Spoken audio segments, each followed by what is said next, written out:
Tokyo Olympics officially kick off on Friday with the opening ceremony, but competition has officially begun as well. And fittingly, it was a Japanese team that registered the first victory of the Olympic Games. The postponement of the Olympics by a year did give the International Olympic Committee sleepless nights and concerns over the health and safety of athletes, which continues to grow with COVID-19 cases detected every day inside the Olympic Village. The Olympics are now being held without spectators for the first time ever, and just a few members of the venue staff were present in Fukushima when the first pitch of the softball tournament was thrown. Scorching temperatures have added to the problems of the organizers, but on the pitch it was the Japanese women's team that dominated from the word go against Australia as the sport returned to the Olympic arena for the first time since 2008. The Japanese team led 8-1 after 5 innings when the mercy rule was invoked to end the game. The United States beat Italy 2-0 in another match of the 6-team event.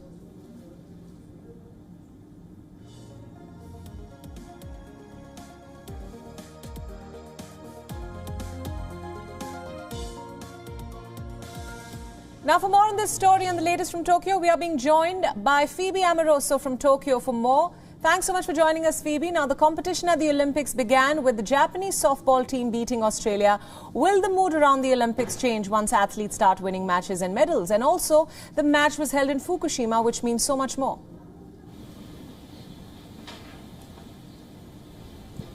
Yes, absolutely. So it was a very positive start for the Japanese team, triumphing over Australia.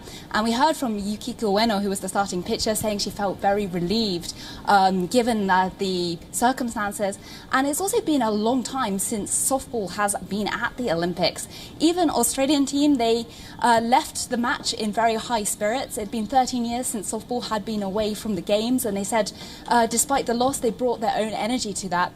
As for the significance of hosting the game in Fukushima, these games have been called, yes, the Recovery Olympics.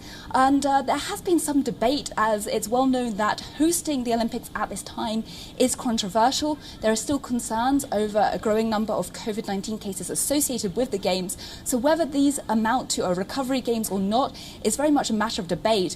And polls have shown that the majority of the Japanese public are not in favour of the games proceeding at this time. Whether this first victory will help swing public mood, that remains to be seen. Right. Phoebe, stay with us. We'd like you to weigh in on another story coming from Tokyo related to the Olympics. In fact, we know this is an Olympics like any other. Now, with just 2 days left for the official launch of the Tokyo Games, all eyes are currently on Japan and their COVID-19 response.